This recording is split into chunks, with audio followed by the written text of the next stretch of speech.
예, 한국문명학술은 132강, 예, 황국사 복원 두 번째, 점토판을 시리즈별로 정리해 보면 다음과 같이 분류할 수가 있었다.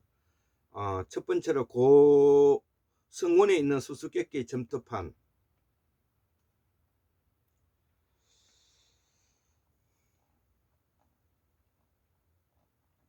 예, 간단하게 제가 알려드리겠습니다. 1868년대 영국 육군의 군인이었던 나는 인도 주둔군에 배치되어 인도에 있었다. 당시 인도의 중부는 대기근을 만나고 있었는데 구호반이 편성되고 나는 그 대장이 되어 피해자로 행했다. 그 고장에 힌두교 낡은 사원이 있었는데 사원의 주인인 리씨는 우리의 구호 활동에 적극 협조 주었다. 나는 이 승려와 점점 친해져 갔다. 어느 날 틈을 보아 내가 고대의 부조문화의 해독에 매달려 있자니 그 승려는 매우 친절하게 일련 방법을 가르쳐 주었다. 나는 그의 고대 문화에 대한 인식이 깊이 감탄했다. 나는 이 고성에서 초보적인 것을 배웠으며 더욱 난해한 고대 문자와 싸우기 시작했다. 나와 그는 친구이자 또 사제지간과 같은 감정이 생겨났다 어느 날 고성은 멈칫멈칫하면서 또 나에게 이런 얘기를 털어넣었다. 이 사원에는 굴로된 비밀 창구가 있어. 거기에 낡은 점토판이 많이 저장되어 있는데 나도 아직 그걸 본 적은 없다고. 어떤 사람이라 할지라도 손을 대서는 안 된다는 계율이 있었어요. 그 점토판에 새겨져 있는 비문은 이 지구에 최초로 나타난 인간들의 손에 의해 쓰여진 것이라 본데 이 지구에 최초로 나타난 인간, 이 말이 나의 뒤통수를 쳤다. 나는 그것을 꼭 보여주었으면 한다고 말했다. 그러나 그 고성은 높은 성리를 말하는 것이죠. 원주민이 자신이 그 계율을 깨뜨려서는 안 된다고 말했다. 그러나 그 자신도 아주 흥미를 느끼고 있는 듯했다. 그런 귀중한 것을 굴 속에 내버려 두어 훼손이라도 되는 날에는 돌이킬 수 없는 일이 아닙니까? 보존 상태를 개선하는 건 우리의 의무입니다. 고성은 부답이었다. 그러나 나는 단념하지 않고 기회 있을 때마다 부탁을 했다. 마침내 끈기가 이기고 말았다. 반년쯤 지난 어느 날 밤 내가 고성의 부름을 받고 다가가니 탁자 위에 보자기가 깔리고 그 위에 아주 오래 연대가 지난 것으로 생각되는 점토판이 두 개 올려져 있었다. 그것은 점토를 햇빛 아래서 말려 구운 것, 굳힌 듯한 두터운 먼지를 뒤집어 쓰고 있었다. 조심스럽게 그 먼지를 닦아내자 그 아래는 이상스러운 도형과 기호라고 할 수 없는 것이 새겨져 있었다. 내가 지금까지 본 적이 없고 들어본 적도 없는 것이었다. 고승은 그것을 나칼, 즉 거룩한 행주로 불리우며 본국으로부터 간 식민지로 포교를 포교 포교를 위해 파견된 선교사들이 사이에 사용되던 특수한 말이라고 했다. 그리고 그 비문은 아마 그들이 모국에서 세진 것이 틀림없다고 말했다. 모국 그것은 도대체 어느 나라를 가리키는 것일까?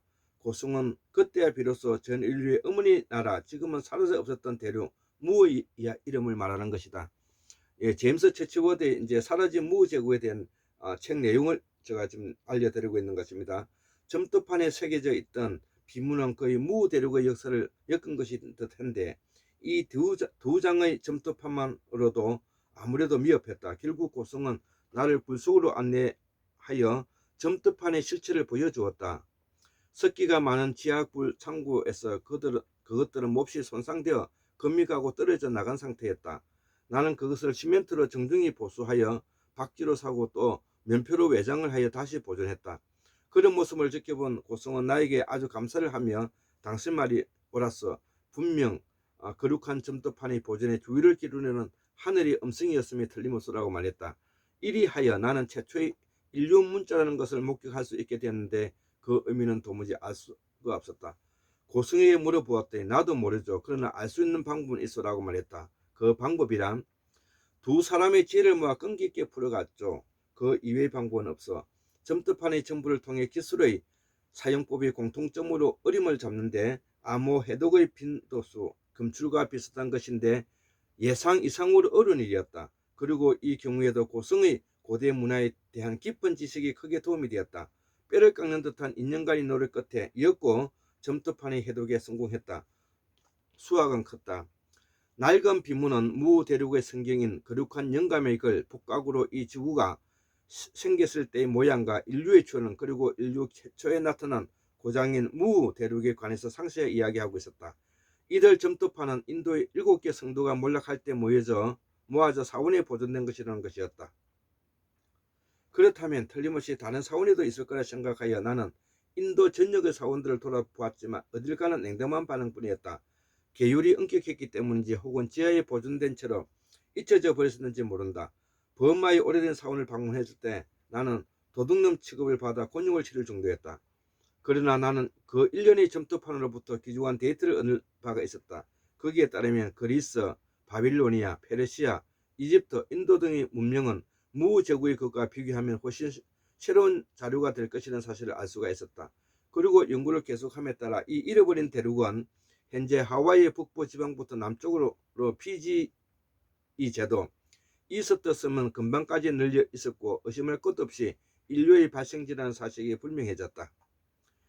이 아름다운 국토에 살고 있던 주민은 약 6,400만 명이고 지구상의 각지의 식민지를 갖고 있었는데 지금으로부터 약 1만 2천년 전 대지진과 환물로 인하여 물과 물이 소용돌이 속으로 삼켜버렸던 것이라 조척이 되었다. 또한 비문에 엮여진 무대륙 개벽의 설화는 구약 성경 창세기의 천지창조의 설화와 아주 흡사한 점이 있다는 사실을 나는 깨달았다. 저 무대륙의 역사는 식민지인 인도에 전해졌고 또 이집트로 그리고 시나이 반도로 전해졌다. 시나이의 사원에서 모세는 그것을 뺏겼었다.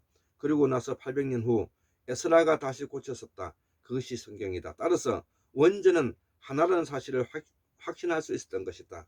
논평, 무대륙의 역사는 환국의 역사이기도 하다. 이 과정을 7만 년 동안 몇 번에 걸쳐 반복된다. 책의 다음 장은 나이칼 비문을 해독하여 하는 장인데 쓸데없이 남의 글만 가지고 글 쓰는 것이 예의가 아니기 때문에 최대한 압축하여 소개하였다. 예, 이렇게 제가 이제 적었고요. 두 번째, 점토판을 시리즈로 정리해 보면 다음과 같이 분류할 수가 있다는 것이죠. 예, 그래서 첫째, 천지창조와 인류 탄생. 두 번째, 지하의 불에 의한 육지의 윤기와 그 후의 상황. 세 번째, 전 우주에 존재하는 위대한 힘의 근원과 그 작용. 네 번째, 지구가 가지는 위대한 운동력의 근원과 그 작용. 다섯 번째, 지구가 가진 원자력의 근원과 그 작용. 여섯 번째, 생명을 창조하고 생명을 유지시키는 힘의 근원과 그 작용. 일곱 번째, 생명의 근원, 생명의 본질, 지구의 역사에 수반하는 그 변화. 여덟 번째, 인류의 창조, 인류의 본질, 다른 모든 생물과의 차이. 아홉 번째, 지구상에서 인류의 출현, 그 최초의 고장인 인류의 어머니 나라에 관해서 이와 같이 한자의 성립이 하나의 글귀로 되어 있어 그것을 이으면 무대륙의 최후의 양성을 알 수가 있다는 것이고, 자, 그래서 그리스어와 카라마이어와 우리말의 번역에 그 특질을 가지고 있다는 것을 제가 앞전에서 설명을 해드렸고요. 이것이야말로 문자에 불려진 장송의 노래이며 문자에서 사여진 기념비다. 그리스인다운 발성이라고 할까. 예. 물은 넘쳐 평원에 펼쳐지고 온갖 장애물이 겹쳐 쌓였다. 대지는 물과 함께 찢어졌다. 물은 살아 움직이는 모든 것을 뒤덮었고 집안은 무너져 무대륙은 가라앉았다. 약간의 꼭대기만이 물 위에 남았고 미친 듯이 휘몰아치는 바람은 점차 차가워져 가고 있었다. 골짜기였던 곳은 10년이 되어 차가운 물이 맴돌았다. 진흙탕은 모여 뚝처럼 사 올라갔다. 입이 벌어지고 그곳으로부터 수증기와 화산의 침전물이 솟아 올라왔다. 예, 74,140년 1958년 2021년 8월 31일 예, 화요일입니다. 예, 감사합니다.